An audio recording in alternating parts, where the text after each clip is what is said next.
You know what I'm making the film about? No. About anti-Semitism. Anti-Semitism, what does that mean? It means when people hate the Jewish people. No way, man. The Jewish people control the world. Yeah? Of course.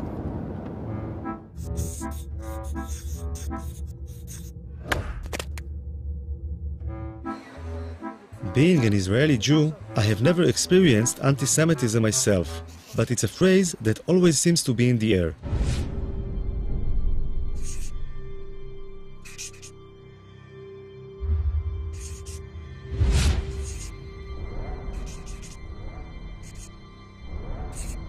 Three words seem to appear over and over again: Holocaust, Nazi, anti-Semitism. Living in a country that was founded to give the Jewish people a safe place to live in, I found this really disturbing. So I decided I wanted to learn more about the subject.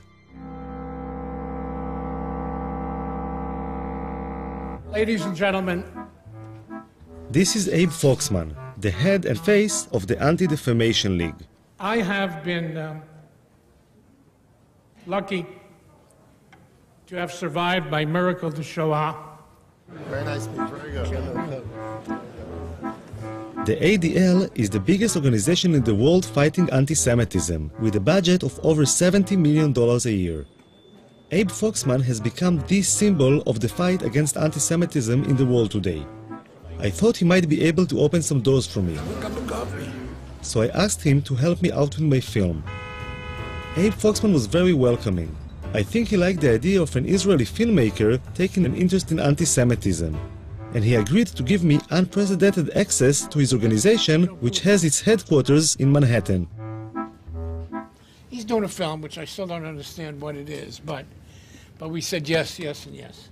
You're on the record. Got it. Okay? I'll be good. Okay? He's not going to hurt us. Great. On the other hand, he's a good journalist, okay? I'll take He care of wants to get, good stuff. Foxman introduced me to some of the senior staff at the headquarters. You can talk to him, too. Would you say the ADL is like the biggest Jewish organization dealing with anti-Semitism? Oh, yes, yes. In the world. Yeah, there's no question about that.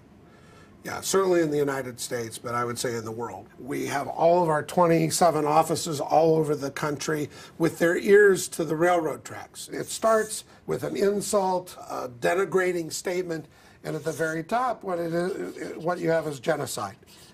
And in between is every bad thing that can happen to somebody. This is my grandmother. She's over 90 years old, and she lives in Jerusalem. I decided to tell her about the film I am making. אני ישראלי, כן? אני אף פעם לא הרגשתי מה זה אנטישמיות. אז אני שואל מה זה בעצם, אני בא ומנסה להבין מה זה. נו, אז עכשיו אתה יודע מה זה? אני לומד. אתה לומד. זו הסבתא שלך יפהפייה, זו אני. Her family emigrated from Russia in the 19th century because of the strong Zionist ideology. The first Zionists came to Israel, or Palestine as it was then, because they thought it was the only solution to anti-Semitism. אנחנו ציונים נלהבים. אנחנו לא נחליף את המדינה ולא נחליף את העם בשום פנים ואופן. לכן כשמדברים על דברים כאלה זה פוגע. זה מרגיז. איזה דברים? על יהודים, על אנטישמים, על הדברים כאלה. אבל הם אומרים שיש שם הרבה אנטישמים. איפה שמה? אז למה הם לא באים אם יש אנטישמים? אם יש אנטישמים, למה הם לא באים? עד שירגו אותם. מה? אז למה באמת הם לא באים? למה הם לא באים? הם אוהבים כסף, יהודי אוהב כסף. יהודי זה רמאי. יהודי זה רמאי. והוא עושה שם כסף, למה לא לבוא פה ולעבוד, אם הוא יכול לעשות שם כסף בלי לעבוד? למה לא? שם הם לא עובדים? הם לא עובדים, זה שאני אומרת. שם יש להם כסף בלי לעבוד, פה אם יעבדו, יצטרכו לעבוד. איך יש להם כסף בלי לעבוד? איך יש להם כסף בלי לעבוד? איך עשו כסף? ריבית, מלווה בריבית, ובתי מרזח פה, ויין פה, וזה שם. זה הם יודעים, יהודי יודע את הפוילשטיק האלה. יהודי יודע את הפוילשטיק האלה. אני אומרת לך, אני היהודייה האמיתית. לא כסף מסנוור אותי, שום דבר לא. אבל את מדברת כמו האנטישמים שאומרים על היהודים שהם לא עובדים והם עושים... לא, אני לא מדברת. אני אומרת, הם רוצים להיות שם, שיפסם להם, עד שאולי יבוא מישהו, היטלר אחר ויהרוג אותם, יברחו. מה?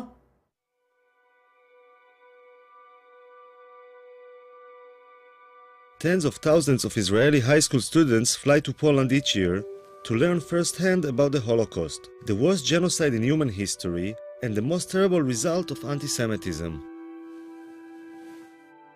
When I was in high school in the late 80s, there were less than 500 kids going on this trip in the whole country. Today, there are more than 30,000.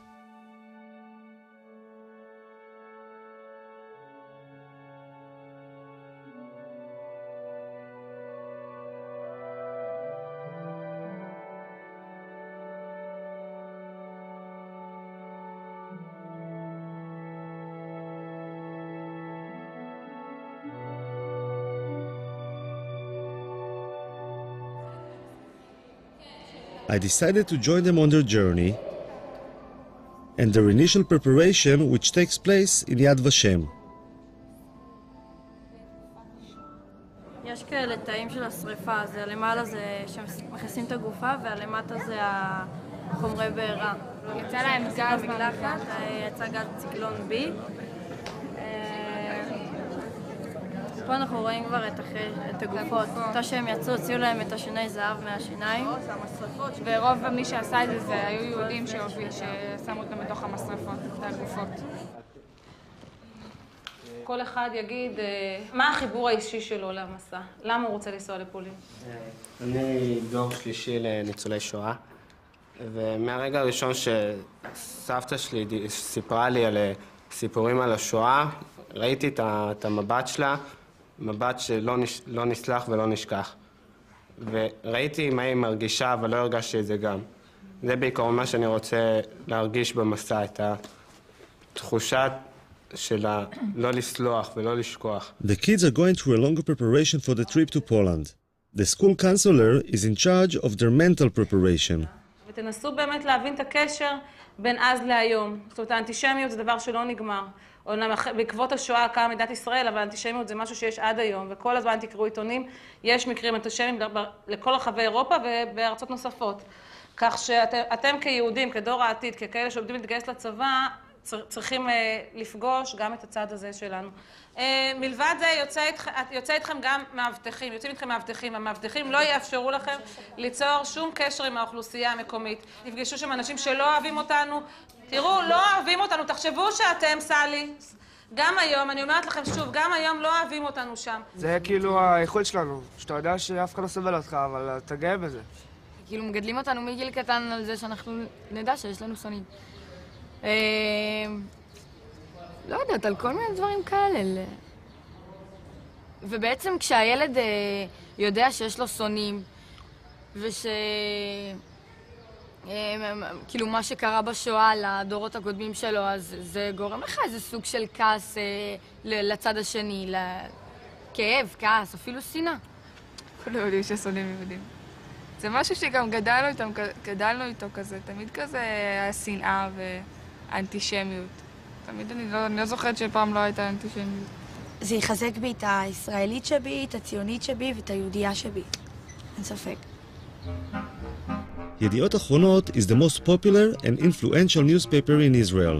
I'm curious about the people behind the reports of anti-Semitism I read on a daily basis. אני יודע, זה מגוחך שאני אומר את זה, אבל כולם בעייתיים. צרפת היא אנטישמית, גרמניה היא אנטישמית, המדינות בדרום אמריקה הן אנטישמיות. אני לא רוצה לדבר על המדינות המוסלמיות, זה לא מדברים בכלל. הם למעשה כולם. ליטא נשארה אנטישמית, כל המדינות הבלטיות, אבל גם המדינות במערב, אנגליה היא אנטישמית. ללונדון יש ראש עיר אנטישמי מוצהר. זאת אומרת, הם כולם אנטישמים, רק כאמור, יש שקטים יותר ויש בוטים יותר.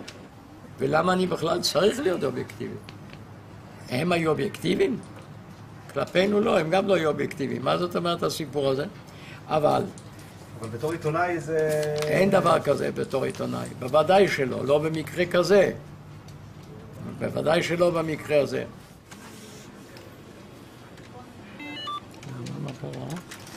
מה המספר?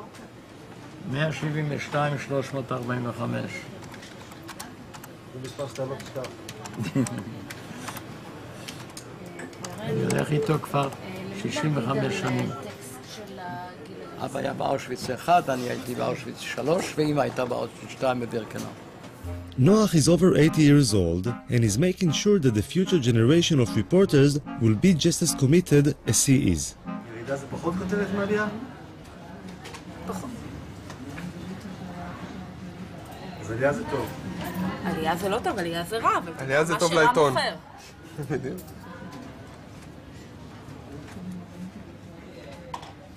והנתון הזה מי סיפק אותו? זה הגיע מסקר של הליגה נגד השמצה בארצות הברית. בהחלט שווה לתת לזה מקום די נרחב בעיתון. The headline in the Israeli paper was quite worrying. I wanted to see how the Anti-Defamation League actually fights anti-Semitism. What the hell is he? Where is everybody? Where's the secretary? They're coming in now. Thank you. They're going to come in. Thank you. Hello. Hello. Have a seat and say hello. Introduce yourself. Joel Levy. Hello, Yoav. Yoav, very nice to meet you. Let me give you a card. Thank you. Okay. No? You don't have to button your... Why not? The working session. Okay, so it's working. So the reason I'm asked to sit with both of you is what looks like a spike in anti-Semitic and racist activities or manifestations.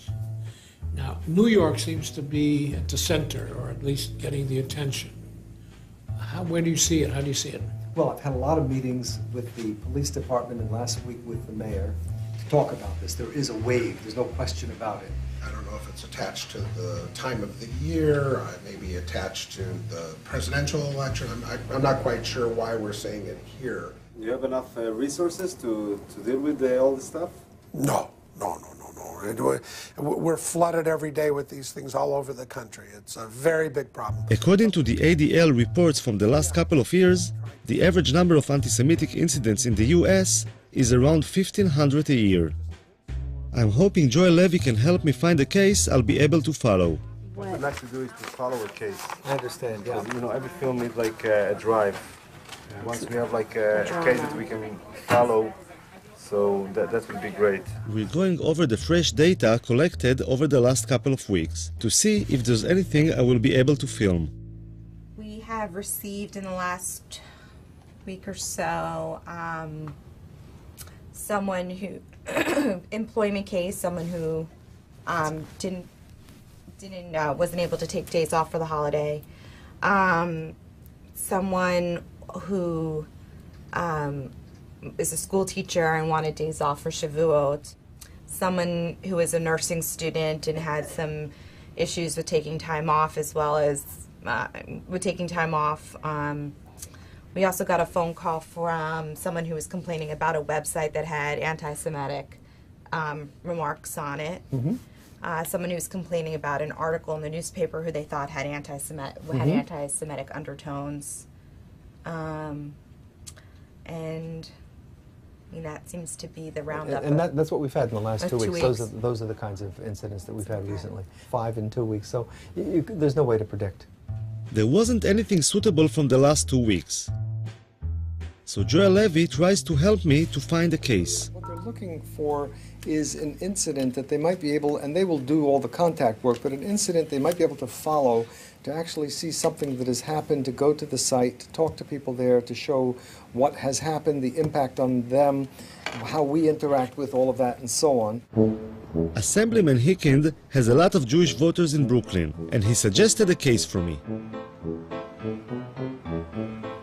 You know, I had a very interesting case.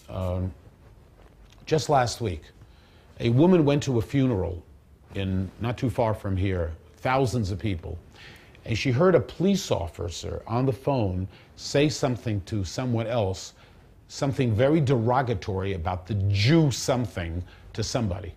This woman was at the funeral, she heard this. She was so upset, she wrote me a letter, I can show you the letter, and she called me. Yeah. Okay. Is this the only letter? Yeah. Okay. You want me to read part of it to you? Actually, you could look at it.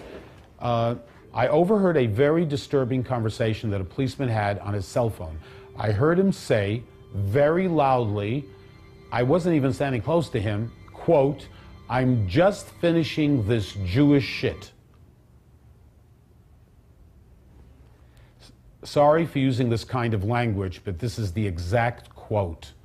I was so offended by the vulgar language, which is never appropriate, etc. And she goes on.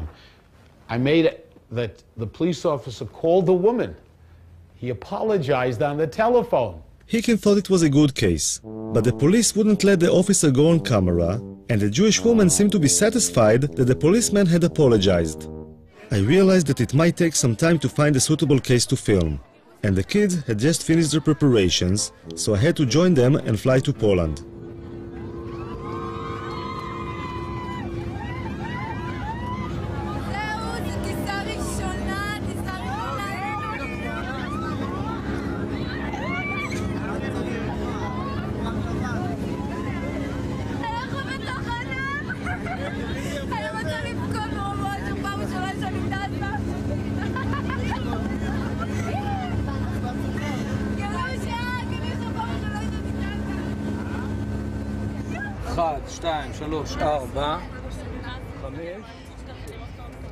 The man with the blanked out eyes is an Israeli Secret Service agent, whose identity we are not allowed to reveal. במידה ועכשיו קורה איזה מצב ששומעים איזשהו פיצוץ, לא משנה כרגע מה שאני מבקש דבר ראשון, כולם לשבת או לשכב אפילו במעברים כמה שיותר מהר, בסדר? Traveling around Poland today, it's hard to imagine what it must have looked like over 60 years ago. But the guides help the kids to visualize and feel how it was under the Nazi regime. יסמין, את תהיי מבחינתנו המודל של אמא של דנקה, את תיכנסי מתחת למדרגות שם ליד העצים ואנחנו נצלם אותך. הייתה ילדה בשם דנקה שהייתה גרה כאן, אוקיי? והגרמנים היו זורקים פה את היהודים מהחלון. היו זורקים אותם, ואתה יודע, היו מתחבאים. אז לפי מה שהבנתי, אמא שלה נתפסה, והיא ניצלה. מה היו עושים הגרמנים? היו זורקים אותם מהחלון פה, אתה רואה? תסתכל.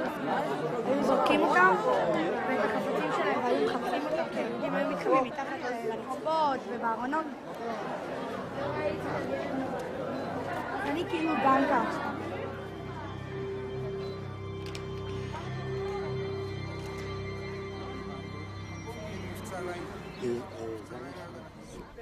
בגטו לובלין. גטו יהודי בעיר לובלין. Izrael? No to mów po Izraelu, a nie tam gadasz jak po chińsku. Ja myślałem, że z Chin jesteście. Kto gada? Izraelcianie? Pytam się skąd, a dopiero jak powiedziałem, że z Izraela, no to powiedziała, że tak. English? הוא מדבר רעות על ישראל, הוא אמר שאנחנו כלבים. הבנתי. בואי כבר, מה את מדברת עם אחד כזה? רוני. למה התחלת לדבר? רוני.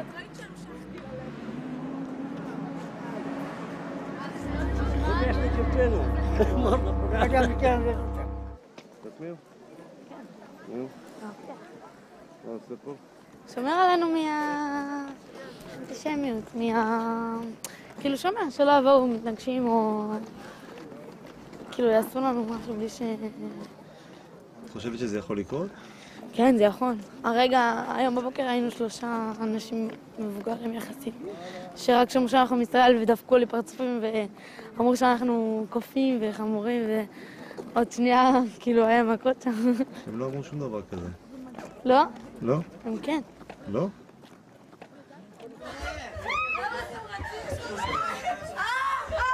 Go to your rooms right now. Right now, go to your rooms. Right now. Go to your room. What happened here? What are you doing? מעניין. Excuse me. We are not clogged. We have some other guests here. I know that the kids, but you have to understand us. We have some other guests here. They're coming down and then they are staying there. We won't pay for it. Although the days in the Poland trip are long and exhausting, the kids still have a lot of energy when they get back to the hotel. Quiet, okay? But close the window and stay in your room, okay? מה? למה אתם לא יוצאים? לא קשור לעייפות, מה? הייתי יוצאת. יש ניאו-נאצים, כאילו פה בפולין, שיש סכנה, יש לנו סכנה, כי נגיד הם יכולים לדפוק לנו בדלת בלי שנדע מי זה, ויכולים להתחיל לזרוק דברים מהחלון.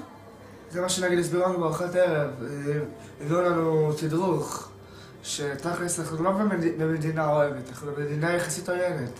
נגיד אם יגלו איפה אנחנו עשינו לנו פה הפגנות בחוץ, או אבנים יזרקו עלינו, ונגיד לפני שבועיים נכנסו לי פה שיכורים כאילו ניאו-נאצים, התחילו לדפוק פה בדלתות וחיפשו יהודים. ככה כאילו הסבירו לנו אתמול בארוחת ערב. מי הסביר? השב"כ, תשמע, הוא דפוק, אנחנו אוכלים בסבבה, פתאום הוא בא, יש לי כמה דברים בשיא העדינות. אתה רואה כזה, אחד כזה, אשכנזי חמוד כזה, פתאום מתחיל לראות איתך על ניאו-נאצים וזה, כולם היו בשוק, לא יכולים לסיים את האוכל. סך הכל בשביל הביטחון שלנו, אז כאילו, אסור לנו לצאת, ישר אחרי ארוחת ערב אנחנו צריכים להיכנס לחדרים. למה? כי הם אנטישמים. הם לא הכי אוהבים אותנו. בדיוק. עכשיו אנחנו נכנסים לשדה תעופה, זה כולל שם חיילים, הולכים כמו במשטר הנאצי. חיילים הולכים לך כזה ישר כזה, יש להם כזה פרצוף כזה רע כזה. אלה שדפו לנו את הדרכונים שם, נראה כמו קציני אס-אס. As the kids were facing anti-Semitism in Poland, or at least feeling that they were, a case was reported in Brooklyn that seemed suitable for the film.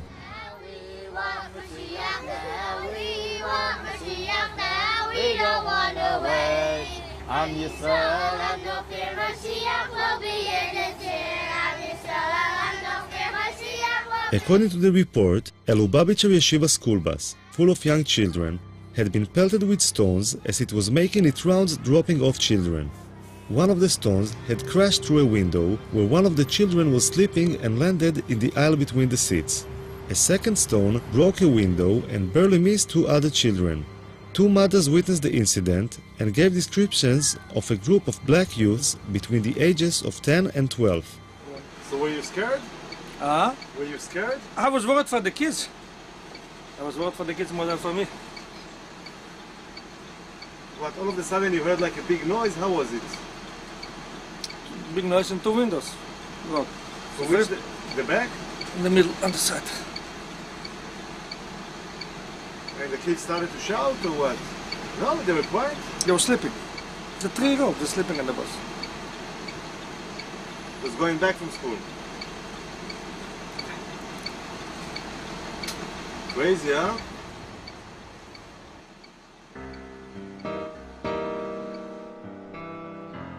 Crown Heights is a mixed neighborhood of Jews and blacks. In 1991, there was a lot of tension between the two communities, leading to the Crown Heights riots, which went on for 3 days and resulted in many casualties. This is Binyamin Lifshitz, the local reporter in Crown Heights. Maybe put your arms like, you know... Folded? Yeah? I'm not a poster boy. He was the first to report the incident. Not a big, strong guy. See where the rocks went into the bus over there. Just, wait, can you go back to that? And, I mean, most of the crime incidents in Crown Heights are targeted at Jews? It's always been known throughout the course of history, Jews are soft targets. We've been the victims of so many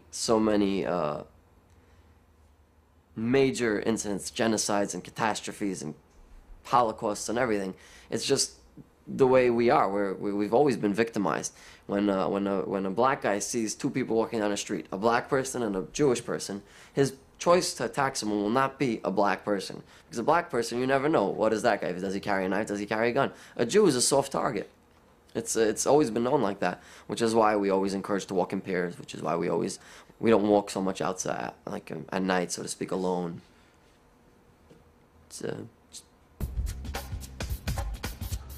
I thought I should speak with some of the blacks in the neighborhood to see what they feel about anti-Semitism. I mean, like, there we interviewed this guy, and he told us if there's gonna be like a Jewish guy and a black guy walking in the street, and you know somebody wants to rob, they would go for the Jewish guy because he's an easier target. Actually, no, he's wrong. They would actually go for the black guy because you go for a Jewish guy, you get more time.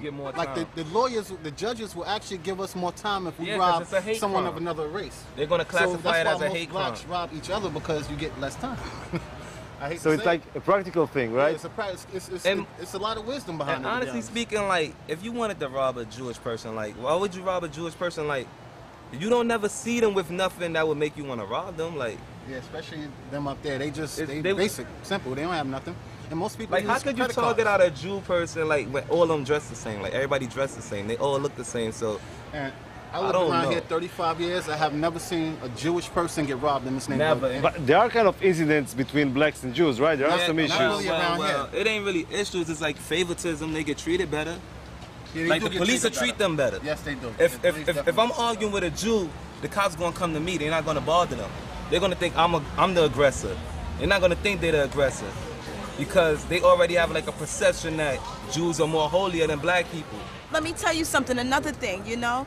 They're supposed to be the chosen ones, but they be in a welfare office and a Section 8 office. They the first one to get any kind of bargain deal on anything. They're the first ones to get any kind of discount, or they know the system very well, okay? A lot of times they have all this money coming in the household, but somehow they always figure out a way to manage getting Section 8 or public assistance. Whatever services is available, trust me, the Jewish people are the first ones to find out about it. They're the first ones to utilize it. Actually, they're part of the mind control system that they use through television and the media.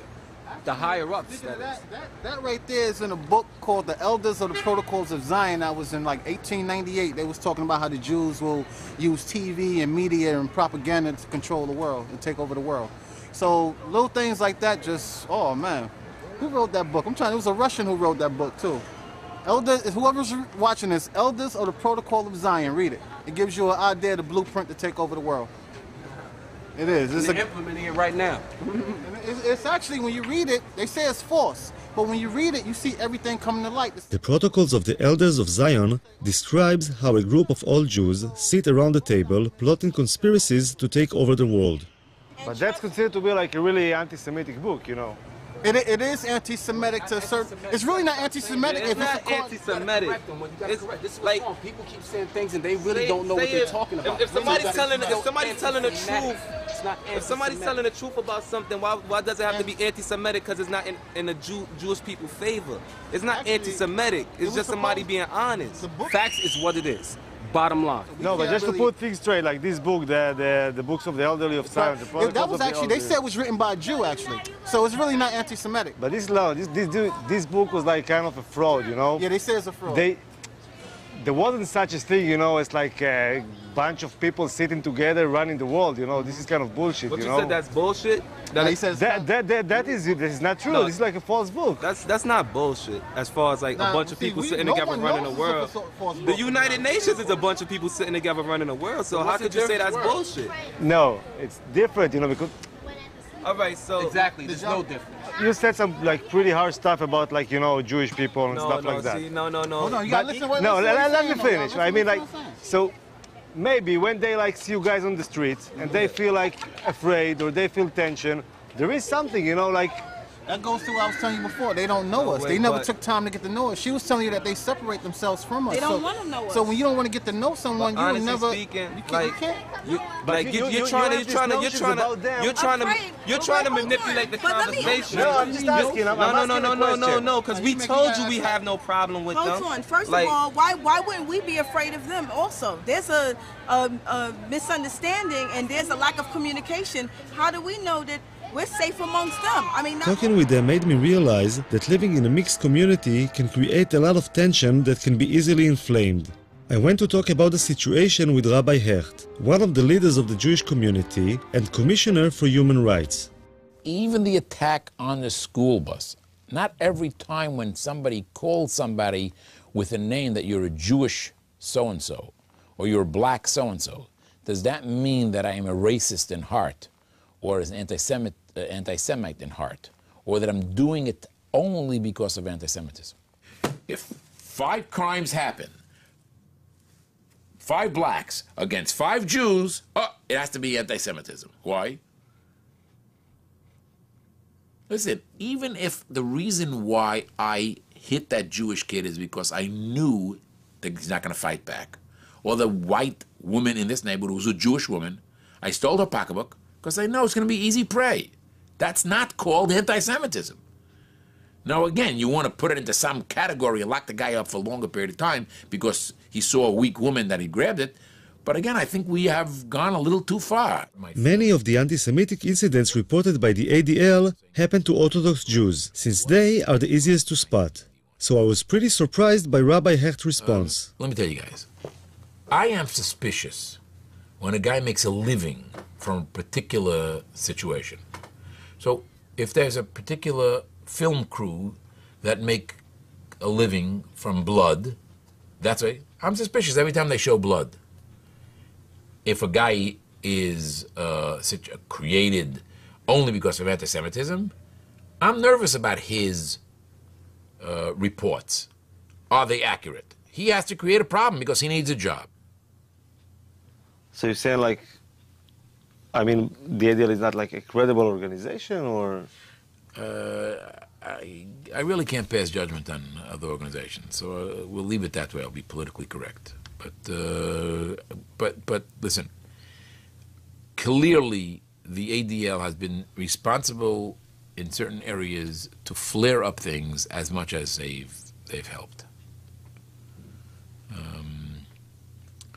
Of course, having said that, now I'm on the ADL's blacklist now, so Mr. Foxman is not going to come to my home for dinner, but what should I tell you?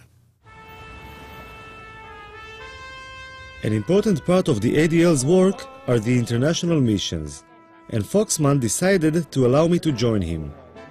Every year, a few ADL board members and contributors get to join Foxman as he travels to various countries, meeting heads of state, politicians, and other influential people who can help in the fight against anti-Semitism.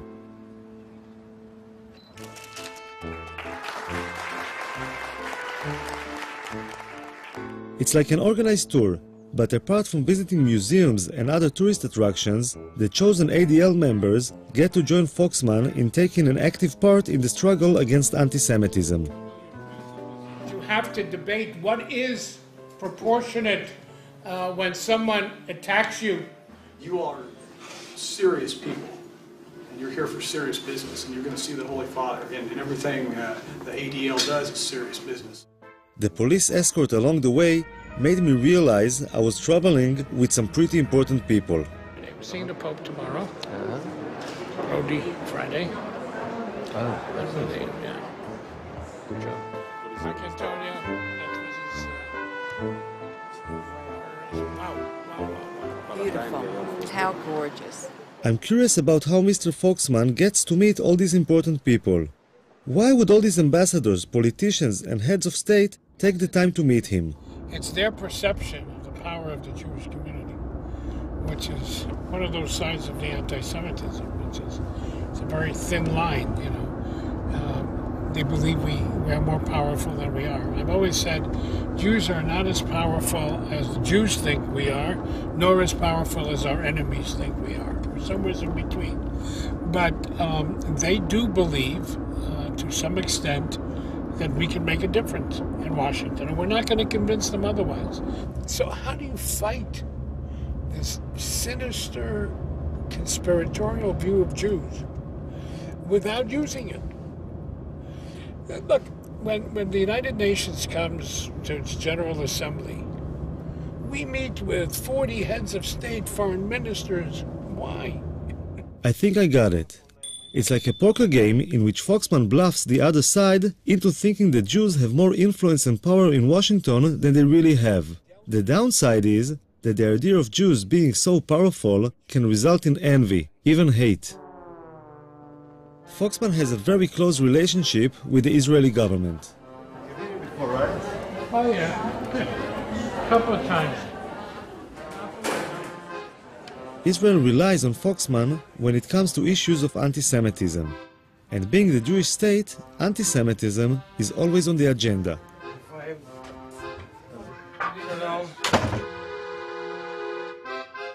Hi, Abe. I wanted to ask you, since we met last, about the issue of Venezuela. Because I heard voices kind of saying it's not so bad, and Latin America is not so bad, but I'm not convinced. And the question You have is, good reason not to be convinced. You have good reason. It is getting worse. Right.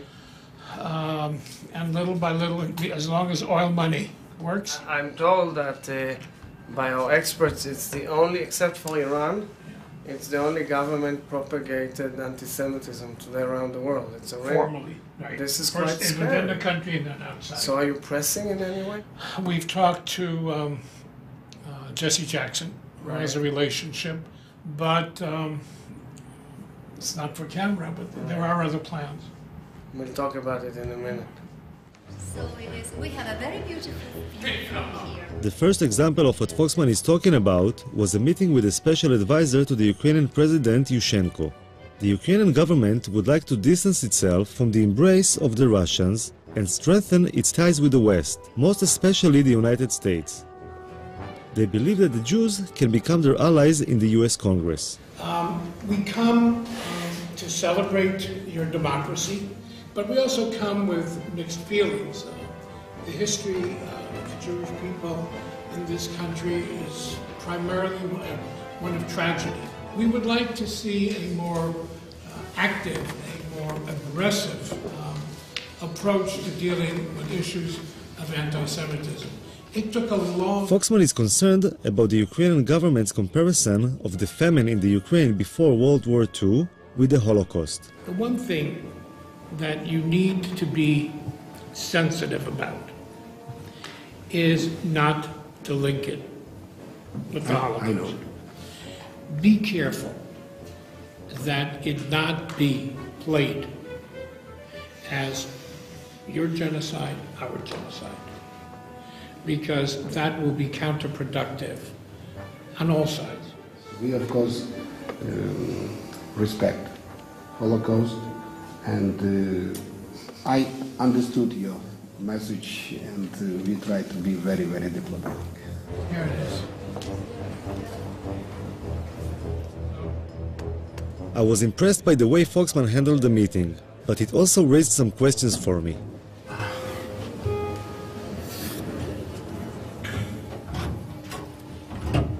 She was kind of pushing him a little bit, huh? He was kind of what? Pushing him. Yes, of course. It's always like that? Yeah? Of course. I wasn't sure how bringing up things that had happened over 60 years ago had any relevance to fighting anti-Semitism today. In order to combat it effectively, I think that you have to take responsibility for anything that happened in the past and then reach the present and then go forward. With your husband, when you quarrel, sometimes you need to give some slack to get what you want. No? You always I bring tough? up everything from the past, 50 years, what his mother did. Absolutely not. No, that's not the American Jewish way. I don't know about the Israeli Jewish way. Give them the guilt trip. That's, yeah, absolutely. We need to play on that guilt.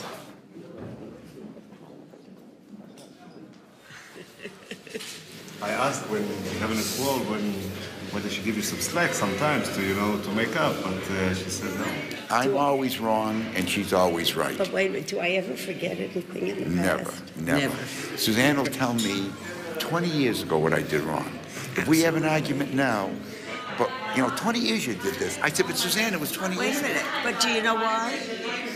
Because he has not stood up and taken responsibility for that behavior. The guilt trip she's giving you, does it help? No. So maybe the guilt trip we're giving them is not the right solution. Maybe we should give them some slack, say, okay, let's be friends. Not forget the past, but kind of be a little bit more, liberal. Moderate. Yeah. you know something, I happen to The agree. guilt of the father should not be visited on the guilt on the sons. And it's true, of course it's true. I agree with you. It's true, you have to. You cannot let it go down, but you can't keep playing on it as heavily as some people do. It's got to be moderate. But the ADL is like one of the people who plays quite heavily. No, we're moderate. No, ADL plays heavily. There is not a speech. I'm feeling. There is not a speech. You're going to show me. No, be careful. I'm not talking to him. I'm not talking to him.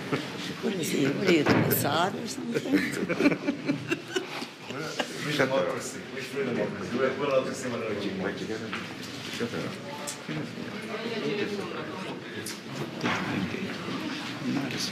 I was fortunate.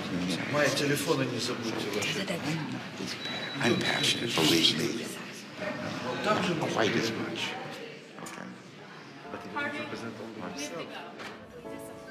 I could understand Abe's sensitivity to the Holocaust being a survivor, and was moved by the support he received from the ADL mission members.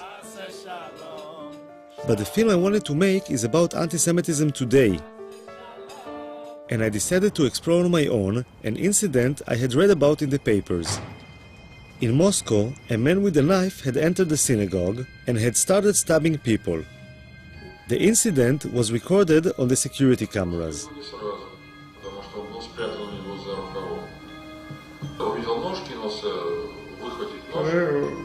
Он увернулся от меня, ударил мне в шею. Раздались истерические, неестественные крики, как убивает человека. Мы все бросили молитвы и выбежали за угол.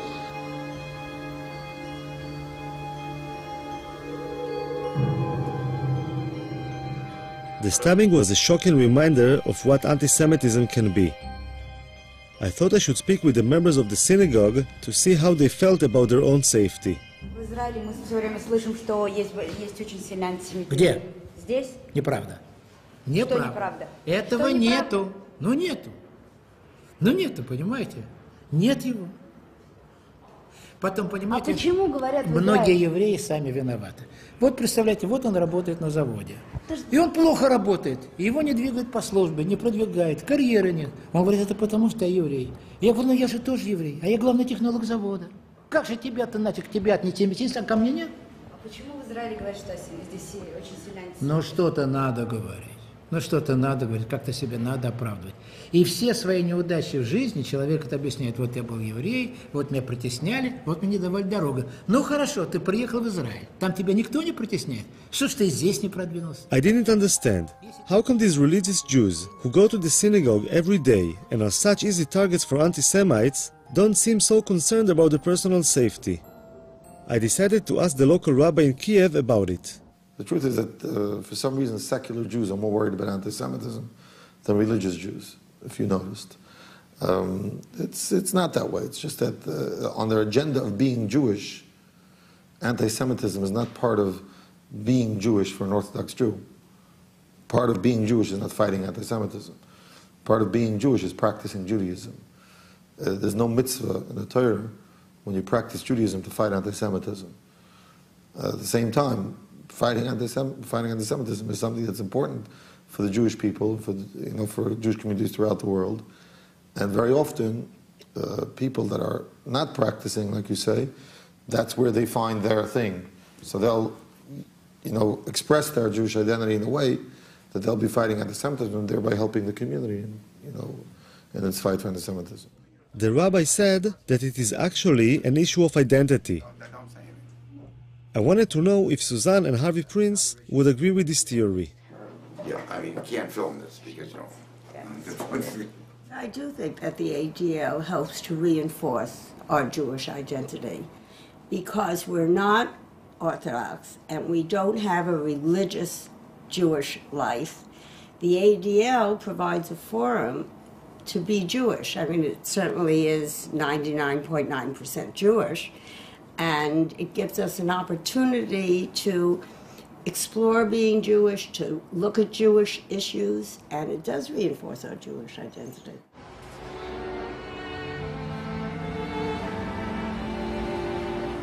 Babi Yar, in the suburbs of Kiev, is a mass grave in which 33,771 Jews were shot after digging their own grave over the course of just 2 days in September 1941.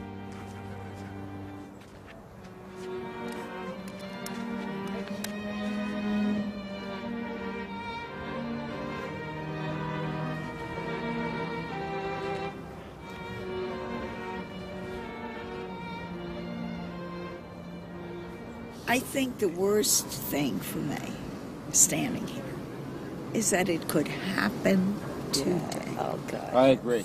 Yeah. I can see people being marched out of Kiev and shot. Marilyn, by some people who would decide that's the thing to do. That's right. Maybe they do it to gays. Maybe they do it to That's why we have to Russia, support Israel. whatever. Israel's our insurance policy. If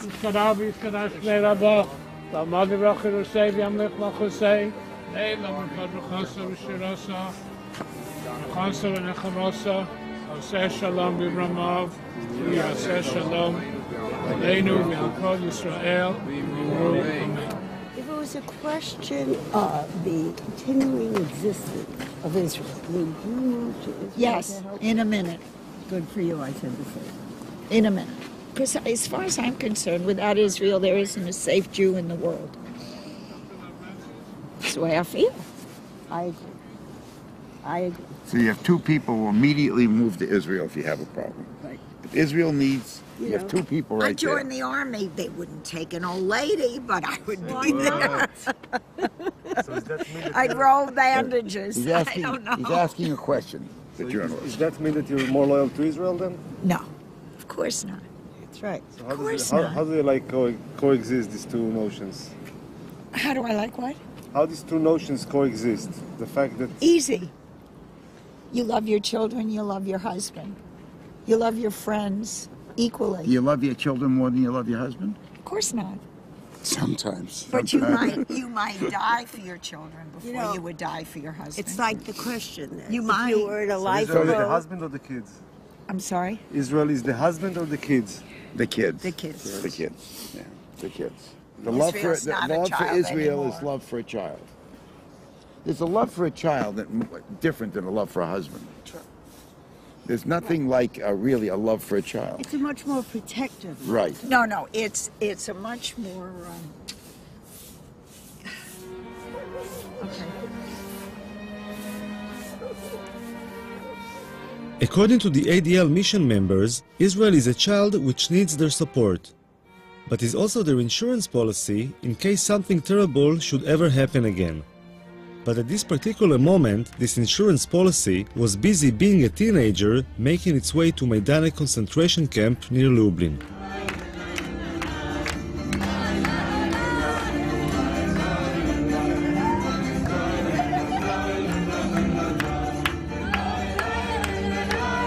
אני מדבר, תראי עיניים אליי, אני רוצה לראות את הרצינות דרך העיניים שלכם. אנחנו עוברים לשלב הבא של הרצינות, השלב הבא של תשומת הלב, אנחנו מגיעים למיידניק.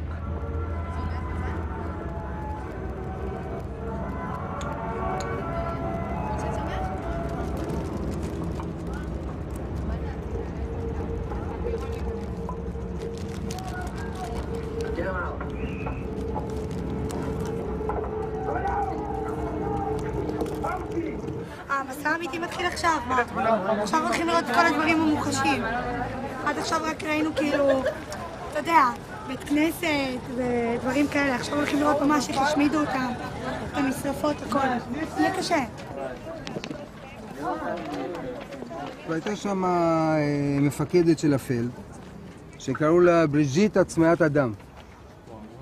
בריג'יט עצמיית אדם הייתה הולכת, רוכבת על גבי סוס, באזור המקסים הזה של לובלין, עם שוט ברזל שמחובר אליו כל מיני ברזלים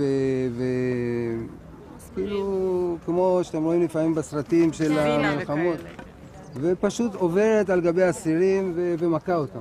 סתם ככה? סתם ככה. אוקיי? בריג'יט עצמיית אדם שהייתה מפקדת זה.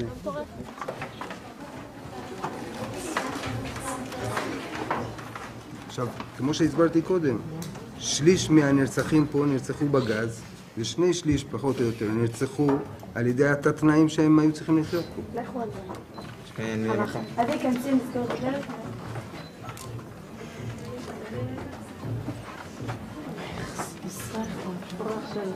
נפתלין.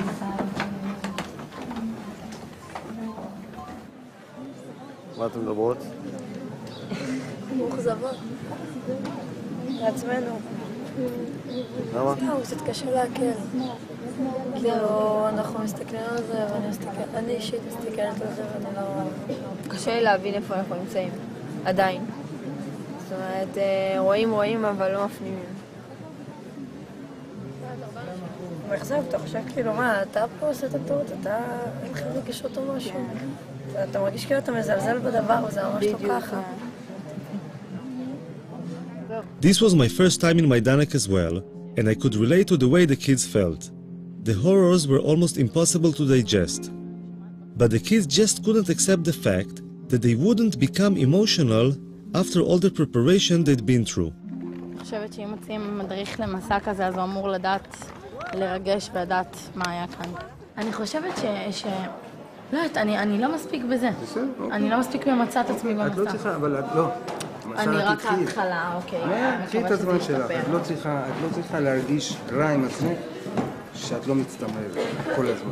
אני מרגישה רע עם עצמי שאני מרגיש שאני לא ממצא את עצמי. לא, אבל אז אני אומר עוד פעם, את חובה עכשיו הרבה דברים, תני לעצמך את הזמן, זה מה שאני מבקש, לא יותר מזה.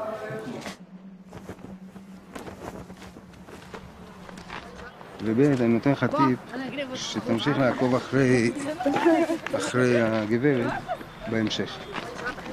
אוקיי? בסדר? תמשיך איתה.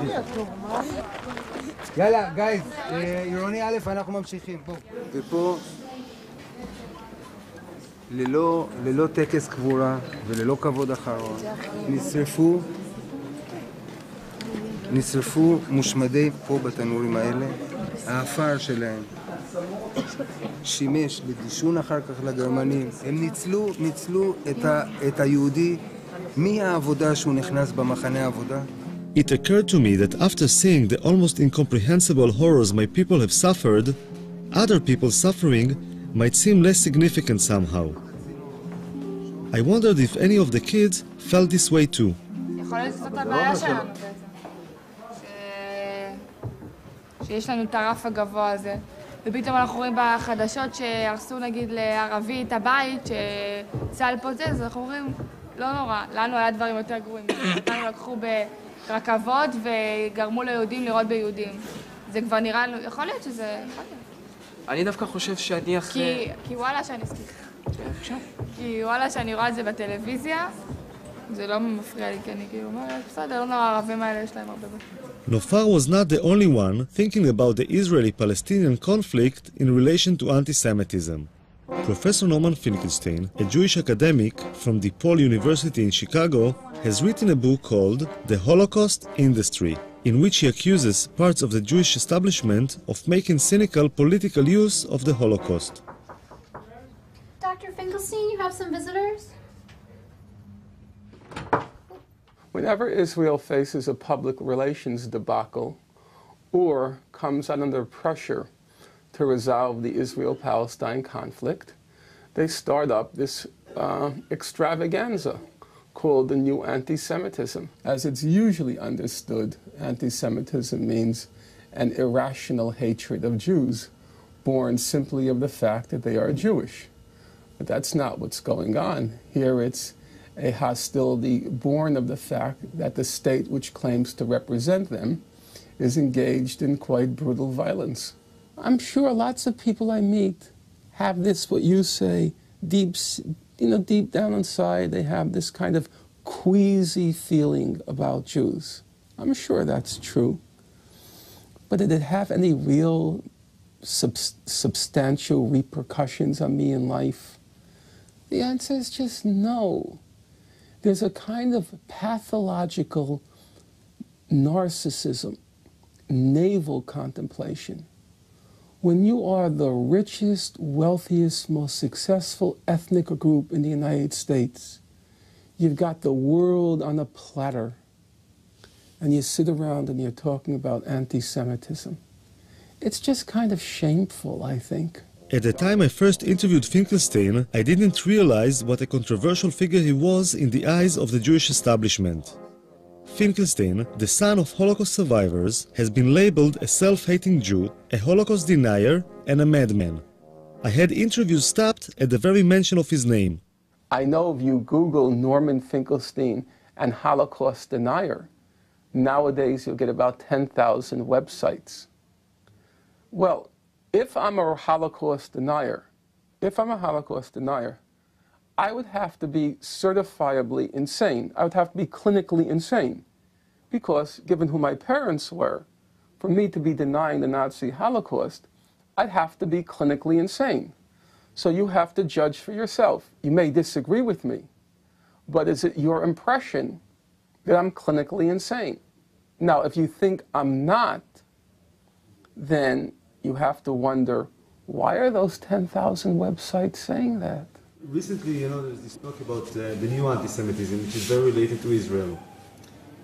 And I've been heard that from Jews outside of Israel, saying Israel is the cause that anti-Semitism is now, that we are suffering from anti-Semitism. Well, I would say that is nonsense. That comes from insecure Jews.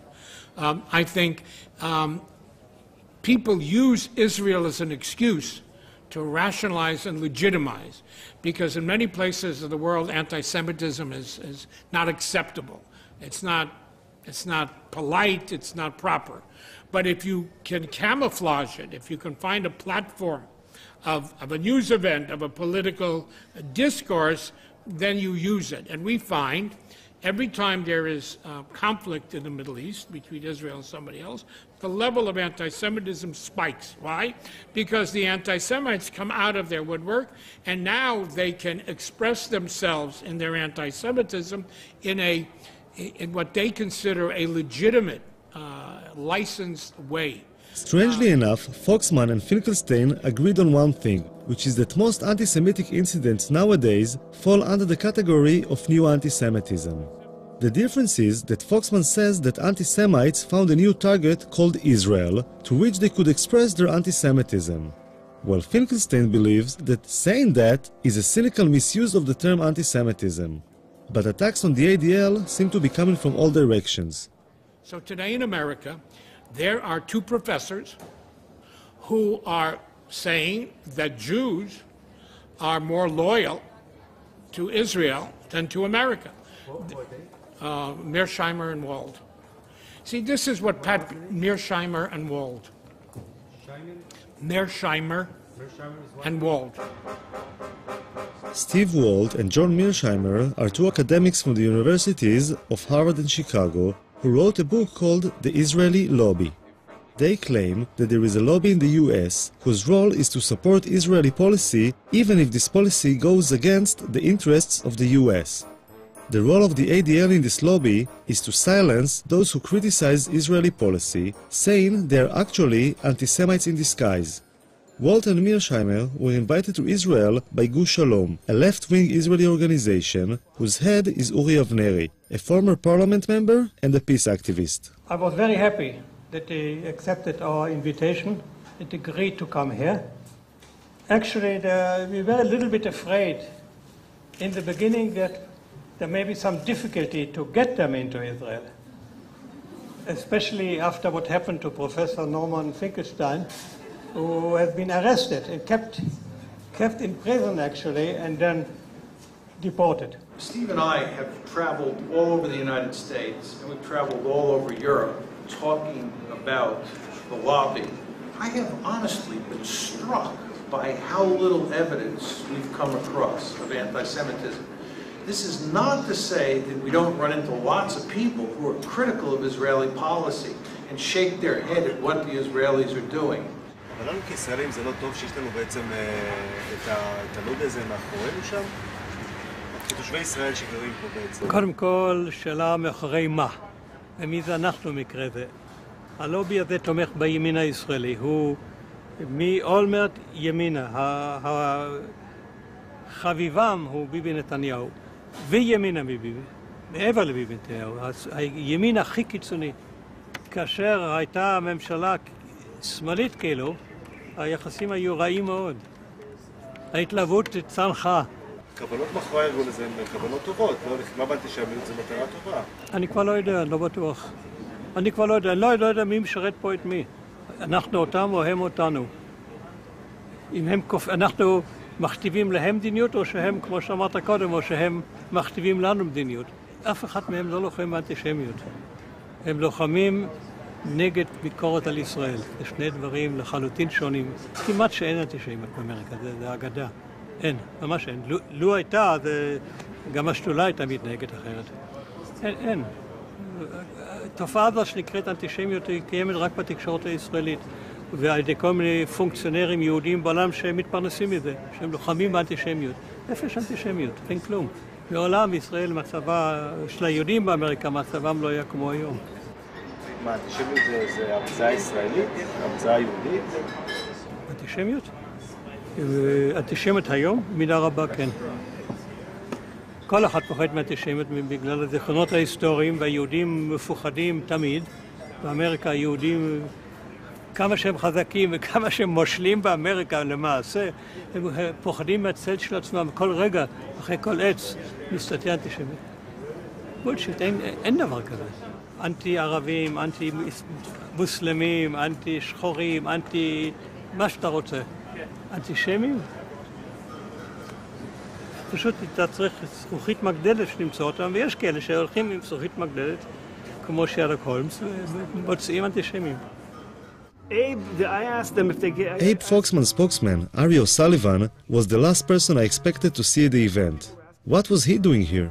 Look, Abe, they mentioned the ADL a couple of times in their talks, and like I told you, they were false, these things. And I went up to Walt, but he was surrounded with people. I said, listen, I'm from ADL, Ari O'Sullivan, and those two things you said about the ADL are incorrect. I got a lot of interest from the foreign press. I don't know about the Israeli media, though. Was there Israeli media here? אני מהליגה נגד השמצה. זה שהזכירו כל הזמן, ADL. לא, אתה מהליגה. אני הדובר של הליגה. מי אתה? דובר בארץ? כן, אתה מגוש. אני מגוש שלו? למה הבאתם אותו? את מי? את שניהם. זאת אומרת, למה הבאנו אותו? אנחנו חושבים שמה שהאנשים האלה עושים זה פשוט פעולה הכי מבורכת שיכולה להיות. לא לגבי השמצה או לא השמצה. לגבי אי פעם להגיע למצב נורמלי ומאוזן באזור הזה. יש לכם כסף להביא אנשים כאלה פה? כי אמרו לי שגוש שלום זה ארגון קטן, שולי כזה. גוש שלום זה ארגון קטן. אבל את הקצת כסף שיש לו, הוא מנצל לדברים החשובים ביותר. והדברים החשובים ביותר זה להגיע סוף סוף אי פעם לאיזשהו פיוס בין הפלסטינים לבין היהודים במזרח התיכון. והדרך היחידה לעשות את זה, זה לגרום שהמדיניות של מי שתומך בישראל, לא משנה מה היא עושה, שהמדיניות הזאת תתחיל להיות קצת יותר נורמלית.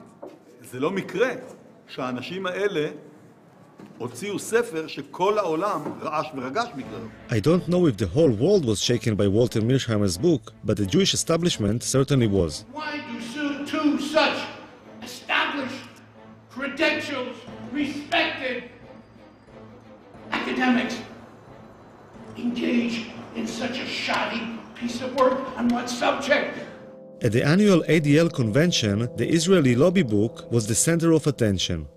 In the Foreign Office in Israel, there was a 3-day convention dealing mostly with the issues raised in the book The Israeli Lobby. Never before had the question of whether anti-Semitism and anti-Zionism are the same thing seemed so important. Experts and speakers from all over the world said the same thing, that those who attack Israel are doing so simply because they are anti-Semites in disguise. We thought people who would hate us, who would be our enemies, would be thugs and lunatics yelling kike, and instead they're soft-spoken college professors explaining to us how we have the apartheid state. We were unprepared. So let this conference draw a line in the sand. If you're an enemy of the Jewish people, then we will fight you with all our might for ourselves and for our children and for our children's children. Who would we be if we did not? And we will prevail.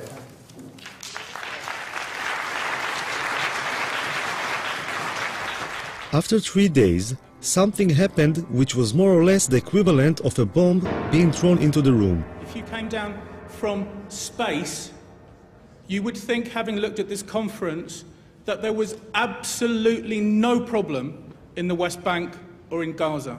One element of the reason why so many people around the world are angry with Israel is because of the continuing settlement and occupation of Palestinian land, and because Israel, which has state power, has not done enough to end the occupation.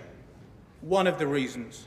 Such an occupation cannot be sustained without racism, without violence, and without humiliation against the people who are occupied. Thank you. I don't get it. I just don't get it unless you were ironic.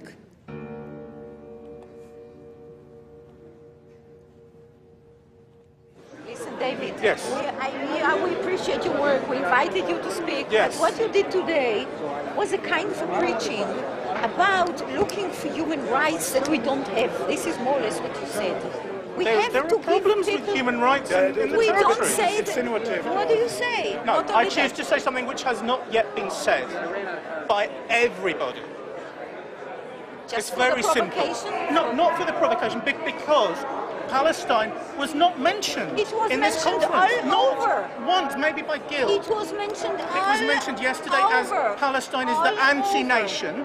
Palestine is the one unique nation which doesn't have the right to exist. It was mentioned. No, no one said that. Come on. Come on, no one said it. Don't go too Gerstenfeld far. said it. Palestine one is the said it. anti-nation. What do you think that means? And where do you think that terminology comes from, the anti-nation? What you were saying is that anti-Semitism and anti-Zionism are two different things. They are two different things. No, sometimes they are the same thing. And it's kind of ironic, really, that I was seen by some people as a sort of wild-eyed radical, because where I come from, I'm denounced as a right-wing, neocon, Israeli-supporting, anti-Palestinian racist.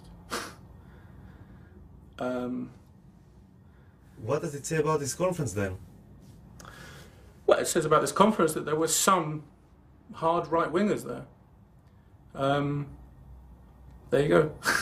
Nobody in this conference was balanced, not one. I don't think so.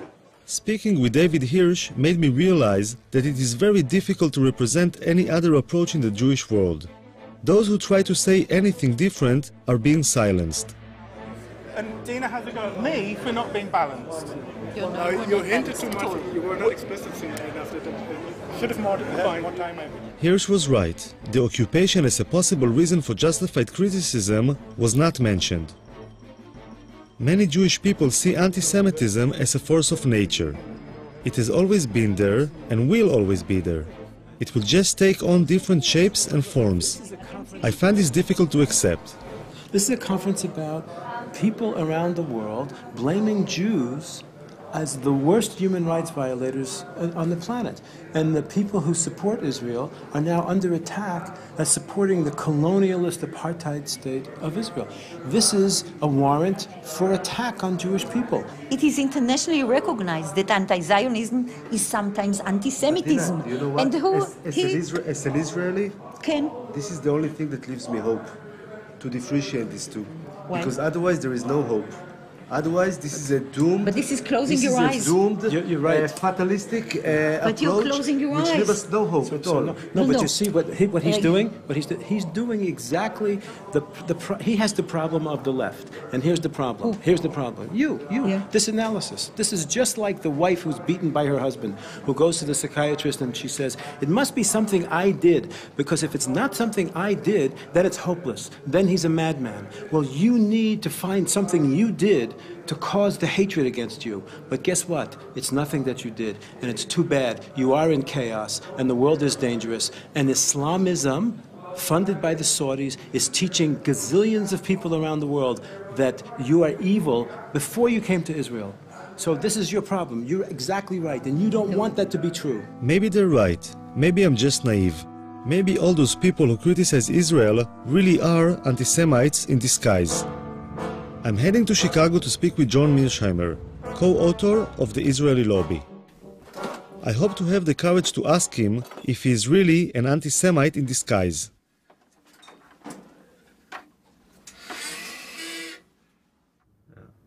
But did you kind of took a few minutes to question yourself when you've been blamed as being anti-Semite? Did you try to think about it between yourself and yourself, I don't know if you have this expression, within yourself, did you take some moment to think maybe some of it was influenced by something which is, could be interpreted as anti-Semitism? No, because I'm not anti-Semitic, and I never had any doubt that I wasn't anti-Semitic, and I just didn't see any need to do this. My arguments are not in any way, shape, or form hostile to Jews or hostile to the state of Israel. And in fact, Steve Walt and I go to great lengths in the books to make in the book and in the article to make the case that we think the lobby's policies are not in Israel's interest or in America's interest. And we believe that the policies that we're pushing and the arguments that we're making are better for Israel and better for the United States. Now, one can disagree with that, but those arguments that we're making are not anti-Semitic, and we're not anti-Semites. Of course, it's almost impossible to prove that you're not an anti-Semite, which is one reason that this charge is so effective. I mean, how does one say, I'm not anti-Semitic, and convince people who say you are? My best friend is Right, that's what you end up saying, that my best friends are Jews. Some of my best friends are Jews, and of course this is not a very convincing argument. In fact, it's an argument that's almost guaranteed to lose. There's no question that anti-Semitism has been a poisonous and potent phenomenon over time. And there's no question that someone like Abe Foxman, who grew up as an infant and a young boy in Europe during the Holocaust, is going to be affected by that history of anti-Semitism. They say that eventually it's bad for Israel as well, not only for the United States, but this policy eventually will be bad for Israel as well. But that's not their goddamn business. Who the hell asked them to decide what's good for you? You know, who are they? Who are they who come to a judgment what will provide safety and security for you?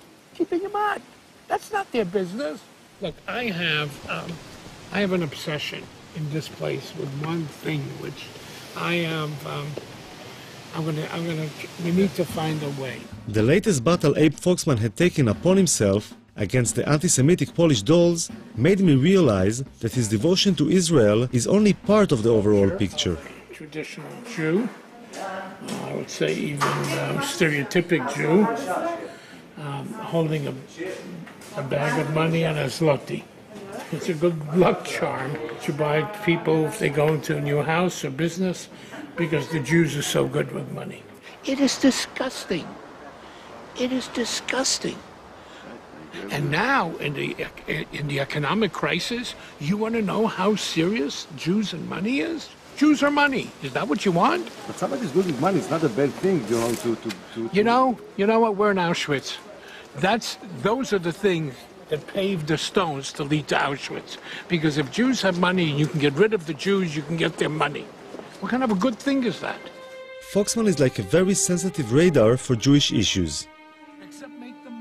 The memory of the Holocaust is always in the background, like a warning sign of what can happen if things are not dealt with at the right time. I want to ask you a question. Look over here. Do you see a Holocaust coming? It's crazy. There's so much hunger, so much starvation in the world. So many people are suffering. And you want me to get excited about some idiot painting a swastika somewhere?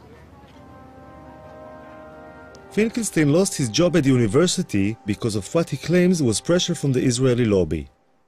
Then he was denied entry to Israel because he was, as the authorities described, a security hazard, which being Jewish himself is probably unprecedented. Finkelstein reminds me of the biblical prophets of doom, who were always being pelted with stones for saying things nobody wanted to hear. One of the major kind of claims I hear from people like the ADL or other Jewish people is that like, how come always people picking up on Israel? How come there are so much injustice in other parts of the world and nobody speaks about? What is the reason for that? I think people listen. I opened the radio. I hear nonstop about Sudan. I hear nonstop about Tibet. I hear nonstop about Darfur. I hear a lot. The only place I hear excuses made for is Israel. That's the place where I hear excuses. And we do have to remember, it is the oldest occupation in the world. I mean, 40 years really is enough. It's older than you. It's older than you, the occupation. Doesn't that kind of stun you? The irony is that the Nazi Holocaust has now become the main ideological weapon for launching wars of aggression. Every time you want to launch a war of aggression, drag in the Nazi Holocaust. It's the suffering then used as another pretext or excuse to humiliate, degrade, and torture the Palestinians. That's the problem.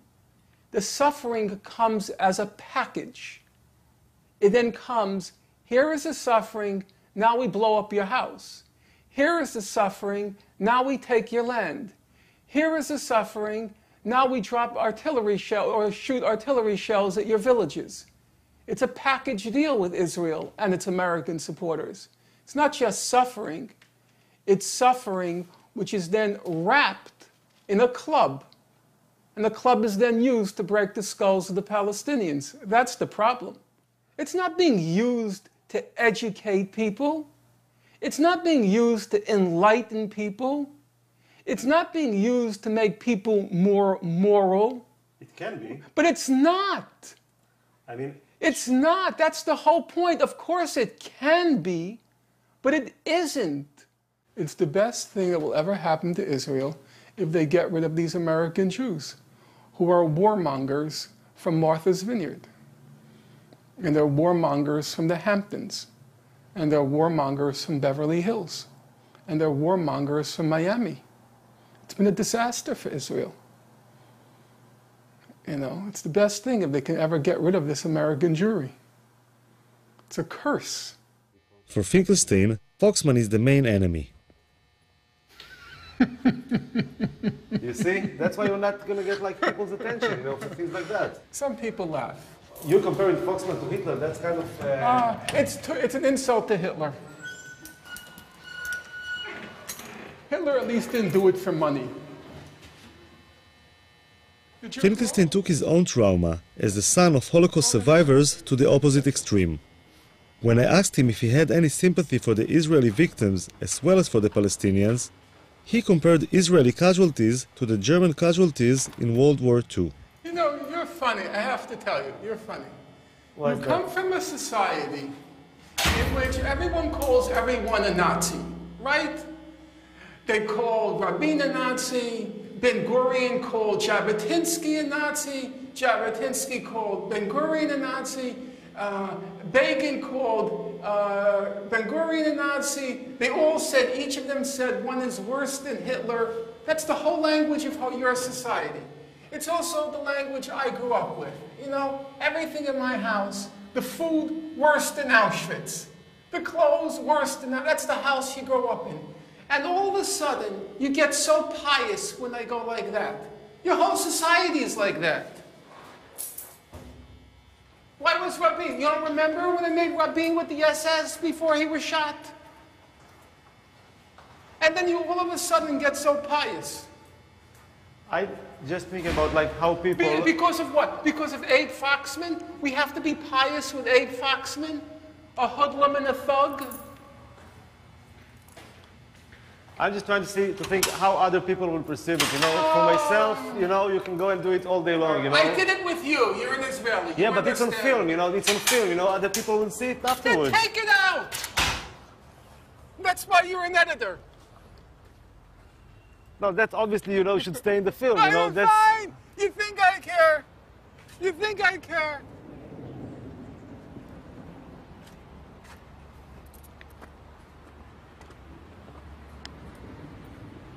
So you like the neighborhood? Very much. Look at the breeze. The last time I was with Foxman was in Auschwitz. The Israeli army sends its officers on a Poland trip similar to the one the kids are going through. This year, for the first time ever, an ADL mission became an integral part of the Israeli Defense Force mission. Marching next to Foxman is the Deputy Chief of Staff, the second in command of the Israeli army. On Foxman's left is the Israeli ambassador to Poland.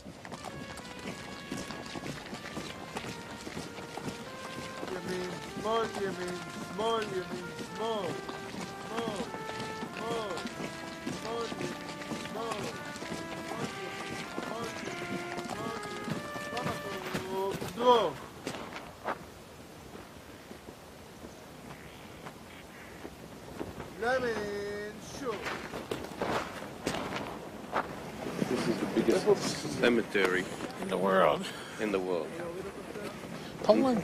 It's not the Jewish cemetery, but it's the biggest cemetery ever.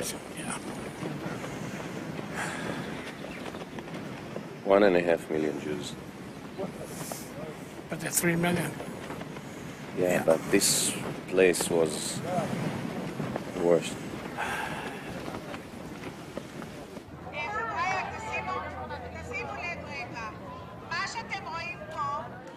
אנחנו חיים בתחושה שמוות מלווה אותנו כל הזמן. והאם התחושה הזאת היא טובה או לא, אני לא יודע.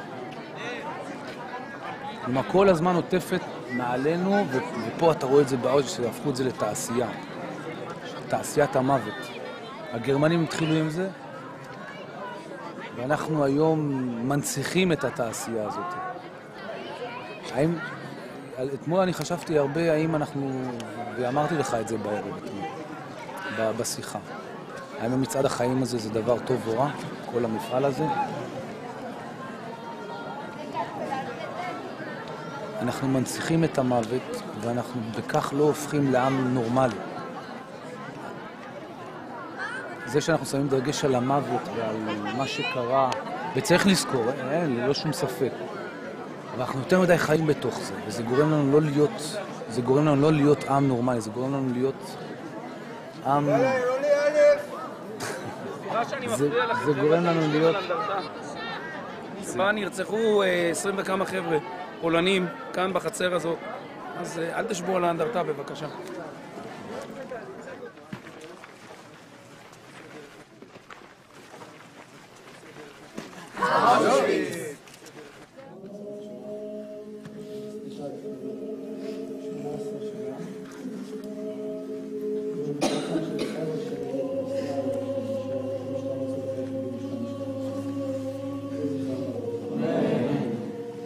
סניה גירשפונט, שאין את שנת היא רצחה,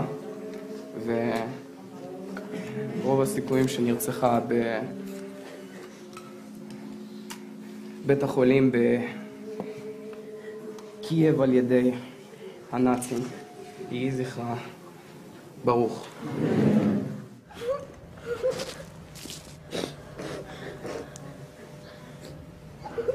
היו הרבה מזוודות, שעל כל מזוודה היה רשום שם.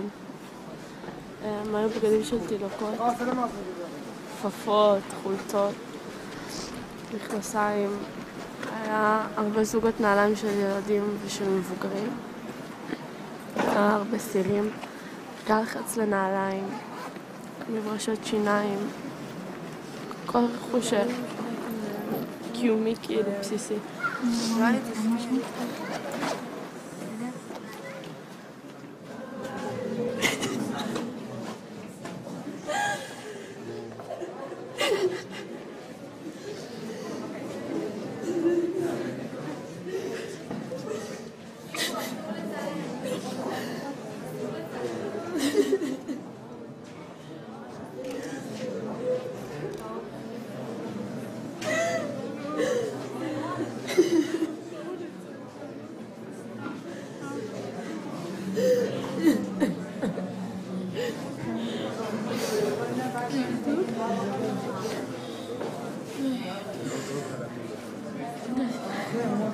אומרת, די, אבל מה היה לנו? זאת כלום, חיכיתי להיות מה תפקידנו גם. עוד מעט חיכיתי להיות מה תראי.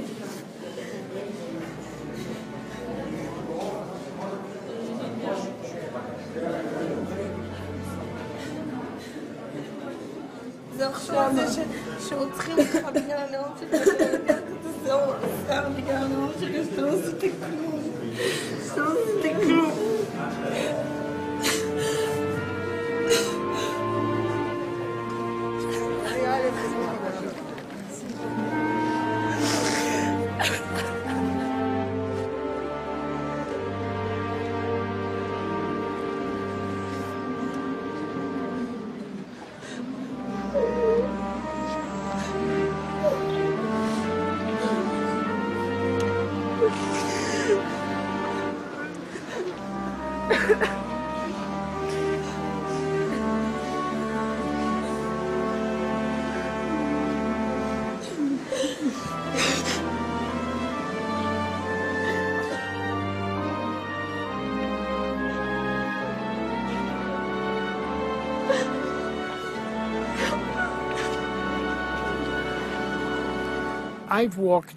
I've walked this road before, full of despair, full of anguish.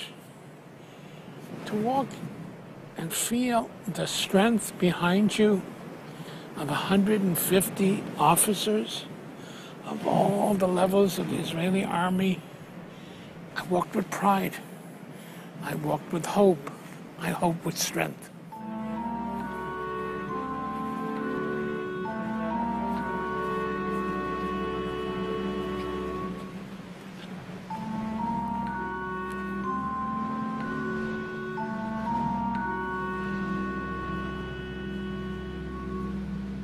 כאילו כשאתה רואה את זה, אתה אומר לעצמך, וואי, בא לי לרצוח את כל מי שעולה לזה. אבל בעצם לא. כי אם אני אהיה יותר גזענית, אז יהיה מישהו יותר גזעני ממני, וזה לא ייגמר. אבל את מי בא לך לרצוח? את מי בא לי לרצוח? את כל אלה. מי זה אלה? הנאצים. הצוררים האלה.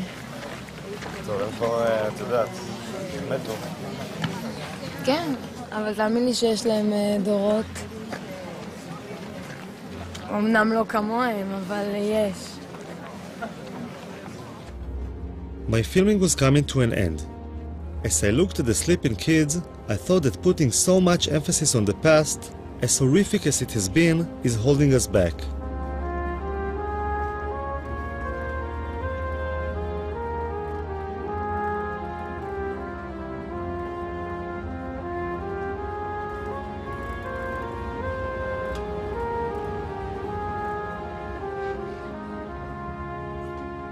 Maybe it's about time to live in the present and look to the future.